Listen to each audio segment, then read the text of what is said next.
The live stream to Grandpa Everett showed my empty hands first, then panned across my bedroom door. Sweet 16 reveal coming up. I whispered into my phone, trying to contain my excitement. You ready for this, Grandpa? His chuckle crackled through my earbuds. Ready as I'll ever be, sweetheart. I'd pushed open the door, already imagining how I'd arrange the new art supplies he promised me. The words died in my throat. Where my easel should have been, a pristine white crib stood in a shaft of afternoon sunlight. My posters, my paintings, my entire life had been erased. Pale yellow ducks danced across freshly painted walls. Mom, my voice came out smaller than I meant it to. Dad. I heard their voices floating up from downstairs, probably in Dad's study. My feet felt heavy as I descended, still broadcasting. The study door was ajar, and I caught fragments of their conversation.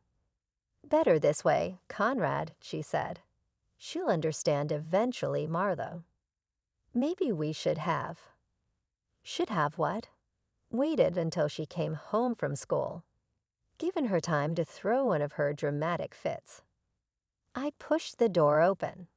Mom stood by the window in her tailored blazer, while Dad slumped in his leather chair, not quite meeting my eyes. What happened to my room? I asked, though I already knew.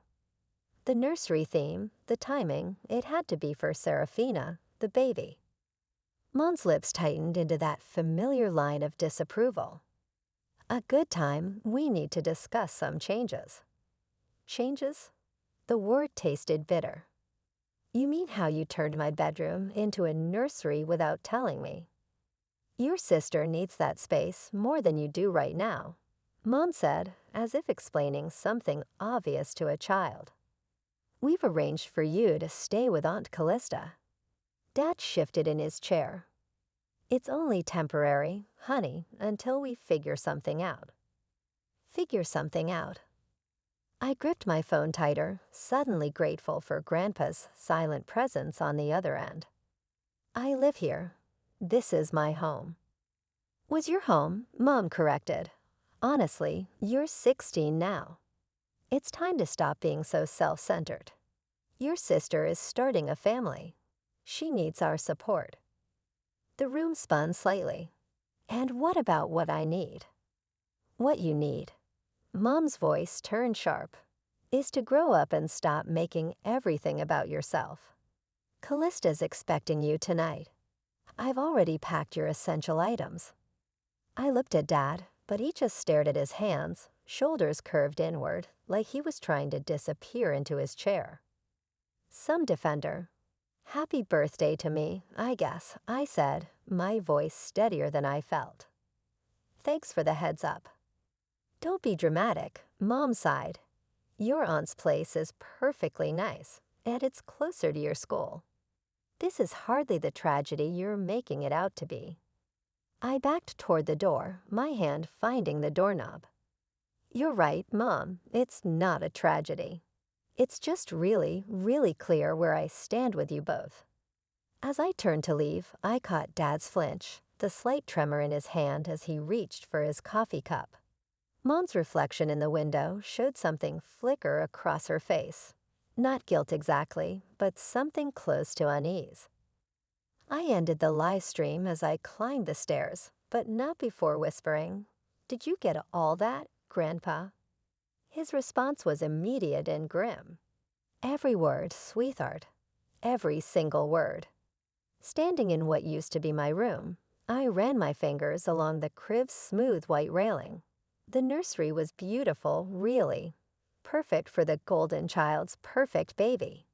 But as I traced one of those cheerful yellow ducks, I made a promise to myself. This wouldn't be the end of the story, not by a long shot. At Callista's spare room, it smelled like lavender and fresh paint. She stayed up late helping me hang fairy lights across the ceiling, transforming the plain walls into something almost magical. But at 3 o'clock in the morning, even magic couldn't quiet my mind. My phone buzzed. A text from Serafina. Mom says you're being difficult about the nursery. Can't you think about someone else for once? I switched off my phone and padded downstairs, following the sound of clinking dishes. Callista stood at the kitchen counter, her dark hair messy from sleep, stirring something in a pot. Couldn't sleep either, she asked, not turning around. How do you know it was me? Because you walk exactly like your mother used to, before she started wearing those ridiculous heels everywhere. She poured hot chocolate into 2 mugs, adding a handful of mini marshmallows to mine. Want to talk about it? I wrapped my hands around the warm mug. Did you know about their plans for my room? No, her voice carried an edge I had never heard before. Marlo called me yesterday morning, informed me you'd be staying here, like I was some kind of hotel service. You could have said no and leave you where? With them. She sat across from me, her eyes sharp in the dim kitchen light. Do you remember your 10th birthday? I stared into my hot chocolate. The art show one. You spent weeks preparing those paintings. Your teacher even called to say how talented you were. She paused, stirring her drink. Your mother scheduled a client dinner for the same evening. Your father promised he'd come see her work after, but he fell asleep in his study instead. The memory still stung. Mom said I shouldn't have expected them to rearrange their lives for a school art show. You stopped painting after that. Yeah, well, what was the point? The marshmallows in my cocoa had melted into a sweet, sticky swirl. Mom always said art wouldn't pay the bills. Callista's phone chimed. She glanced at it, her expression darkening. Speaking of your mother.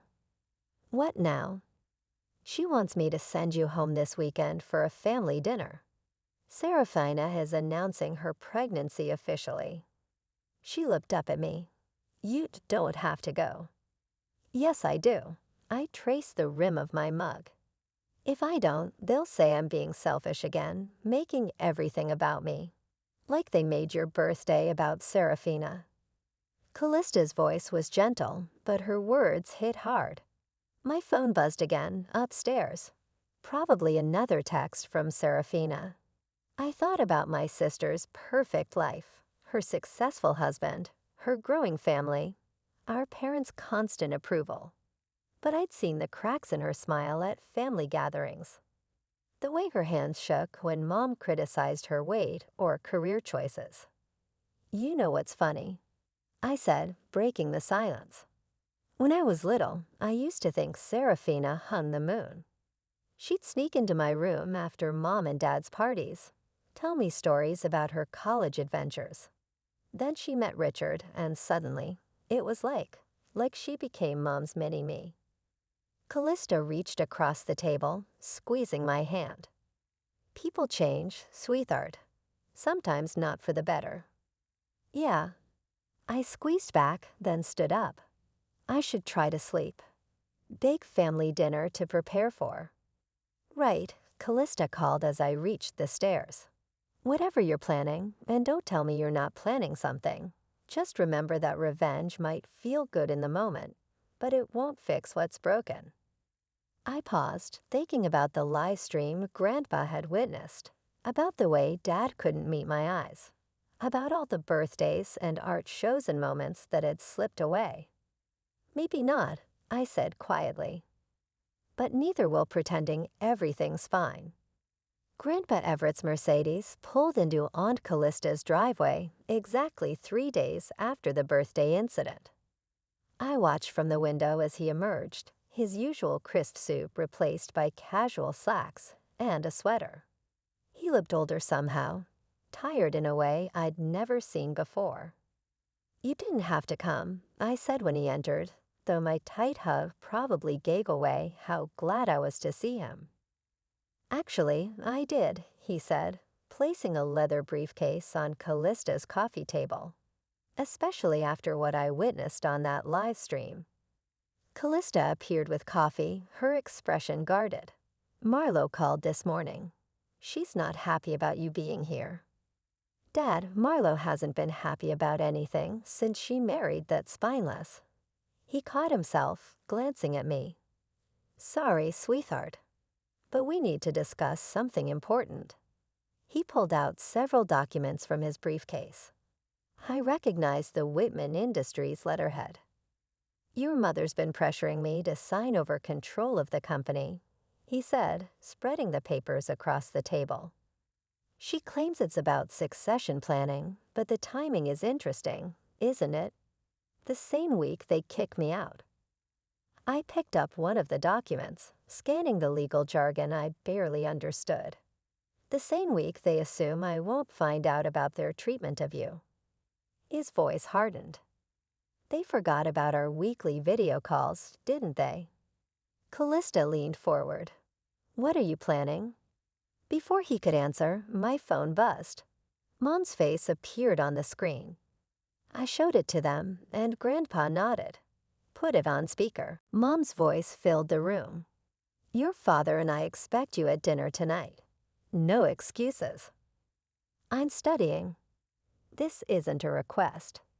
Your sister's announcement dinner is important to this family, and since you're still part of this family, despite your recent attitude, you will attend. I caught Grandpa's slight nod. Fine. I'll be there. And wear something appropriate, not those awful ripped jeans. The line went dead. Still part of the family? I echoed. Funny how that works when they need something. Grandpa tapped the papers. They need more than you know. The company's facing some challenges. Nothing serious yet, but enough to make your mother nervous about her position. And Seraphina's baby is what, their backup plan? The perfect family image. Callista murmured. The successful daughter, the precious grandchild, the disposable teenager. I added. Grandpa's expression darkened. You were never disposable, and it's time your parents remembered that. He pulled out another document. This is my current will. I'm making some changes. Dad, Callista warned, don't do anything rash. Rash would be letting them continue this behavior. He turned to me. Tonight's dinner, I'll be attending too. Uninvited. My stomach twisted. They'll blame me. Let them. He squeezed my hand. Sometimes the kindest thing we can do for people we love is to stop enabling their worst behavior. I thought about Mom's controlling voice, Dad's constant silence, Seraphina's perfect life built on perfectly crafted lies. What if it makes everything worse? Worse than being erased from your own home? Callista asked softly. Worse than being treated like an inconvenience by the people who should love you most? Grandpa gathered his papers. The question isn't whether this will make things worse, sweetheart. The question is whether you're ready to show them who you really are, someone who won't be pushed aside or forgotten. I picked up my phone, looking at Mom's missed call notification. I guess we'll find out at dinner. Yes, he said, and for a moment, I saw a flash of the shrewd businessman who'd built an empire. I suppose we will. I arrived early for Seraphina's announcement dinner, slipping in through the kitchen door like I used to when I was late for curfew. Voices drifted from Dad's study. Mom's sharp tone, Dad's quieter murmur, and Seraphina's familiar laugh. The company's practically ours already, Mom was saying. Dad's getting sentimental in his old age. All it takes is one grandchild, too.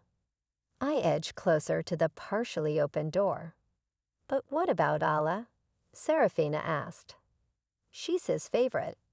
Everyone knows it. AA is a child, Mom dismissed. She can't run a company. Besides, once the baby comes, Dad will forget all about her artistic phases and teenage dramatics. Marlo, Dad's voice carried a rare note of concern. Maybe we should slow down the way we handled her birthday. The way we handled it was necessary. That girl needs to learn her place. And with the merger coming up. The merger? Seraphina's voice sharpened. What merger? Richard's company, Mom said. Once we announce your pregnancy, the timing will be perfect. A merger between families, securing both companies' futures. Your father-in-law is already on board. My hand flew to my mouth. Richard was Serafina's husband, but he was also the CEO of their biggest competitor. A merger would mean, "You're using my baby as a business deal." Serafina's voice cracked.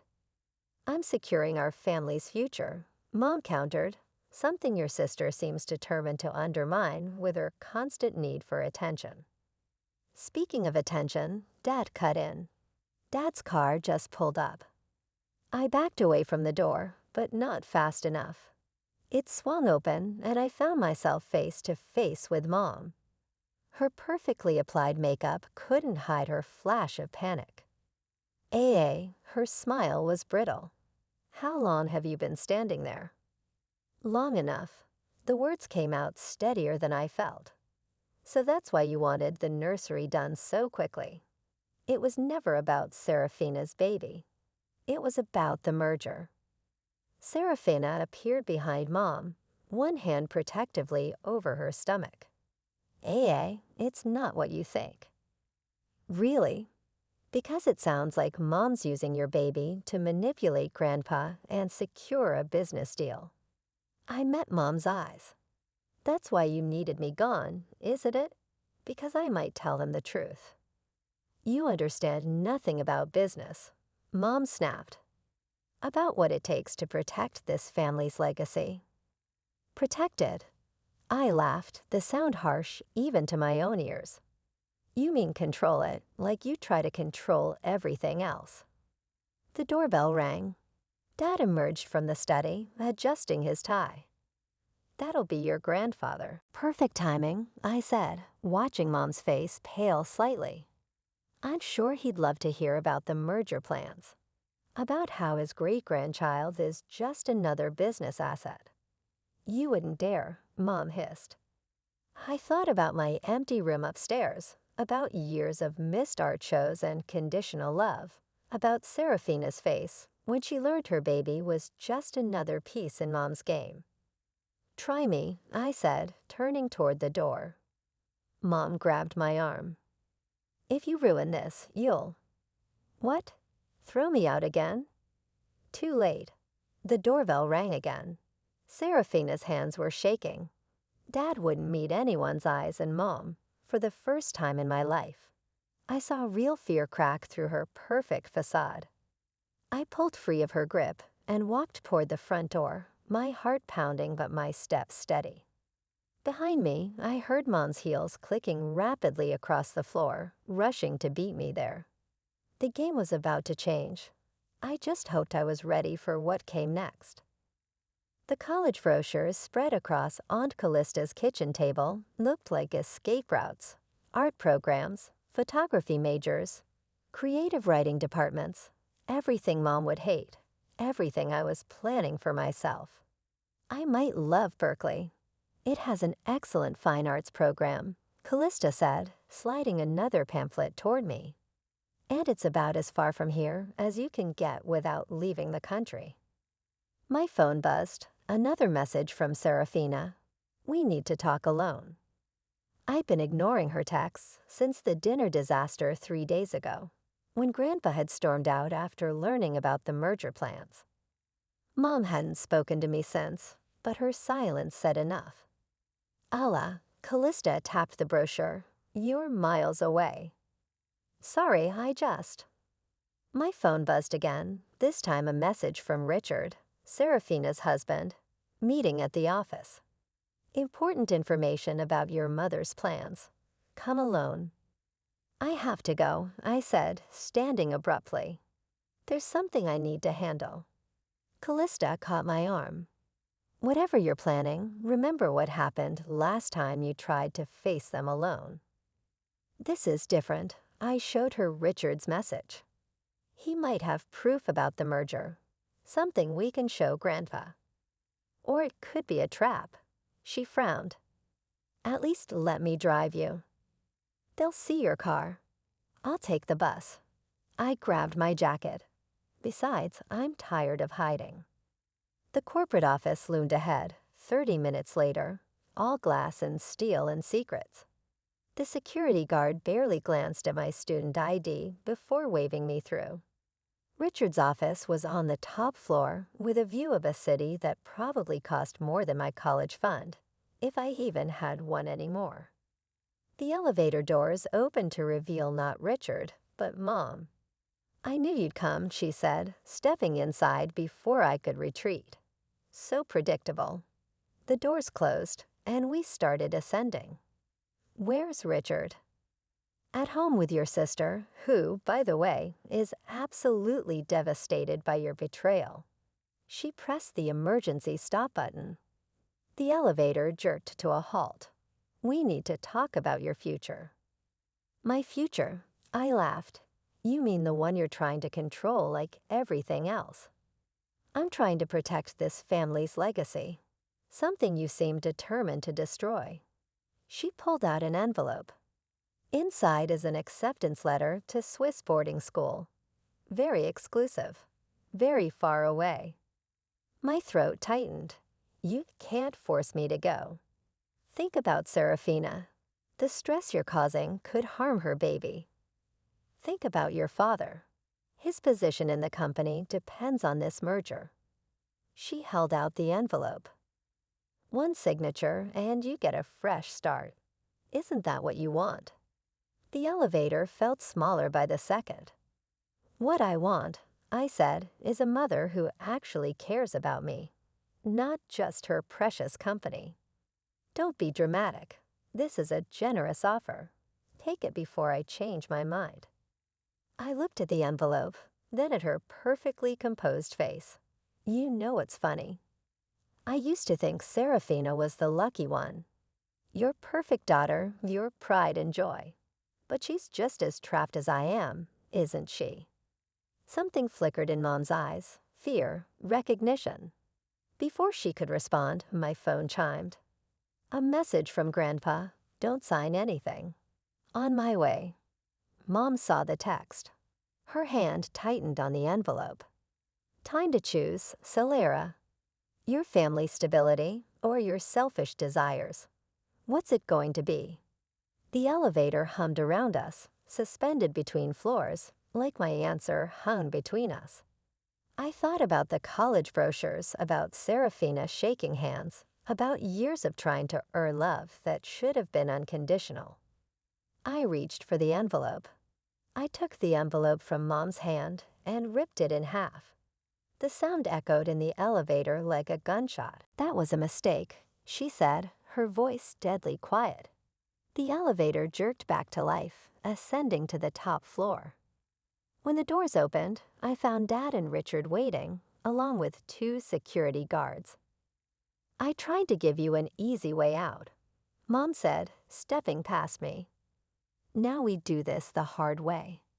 Richard held up a document. "Sign this and we forget the scene you caused at dinner. Your grandfather never learns about your little outburst." "What outburst?" I looked between them. "The truth about how you're using Serafina's baby to manipulate him." "The truth," Dad finally spoke, "is that you've become unstable. Dangerous to this family's reputation."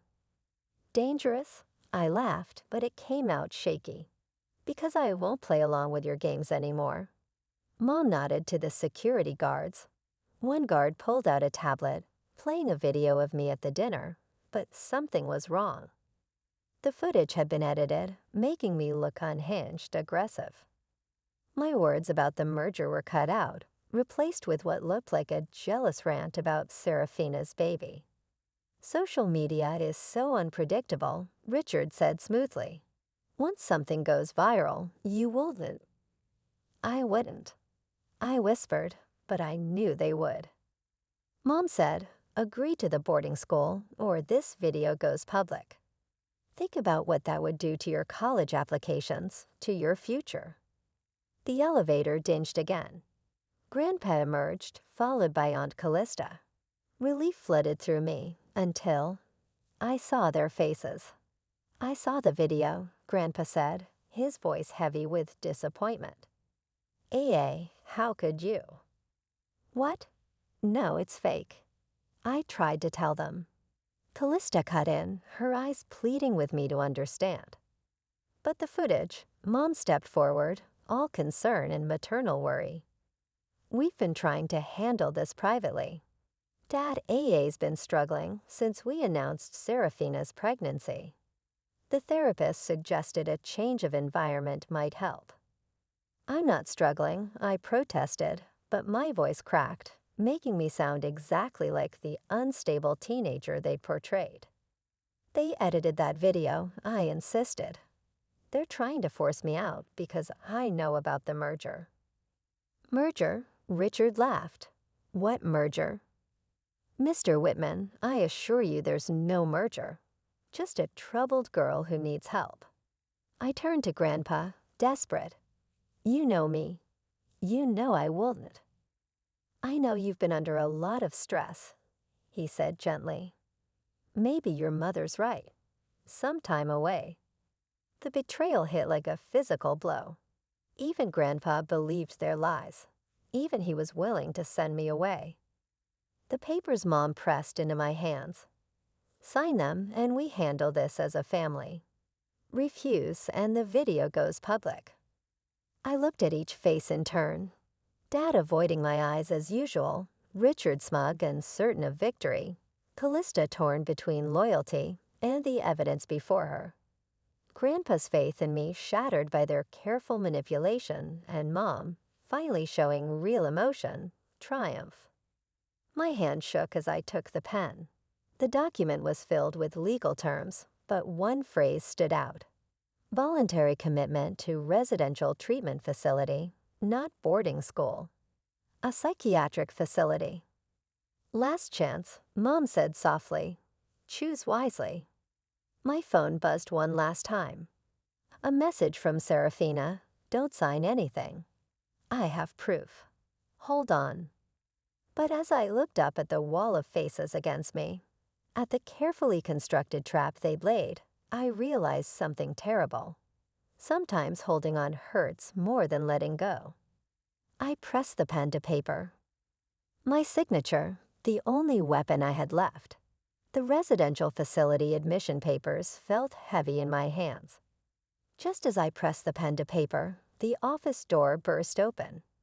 Serafina stood there, breathing hard, one hand protectively over her stomach. Stop, she commanded, her voice stronger than I'd ever heard it. Nobody's signing anything. Mom stepped forward. Serafina, you shouldn't be here in your condition. My condition? Serafina laughed, sharp and bitter. You mean the condition you've been using to manipulate everyone. She pulled out her phone. I recorded everything, Mother. Your conversation with Richard about the merger.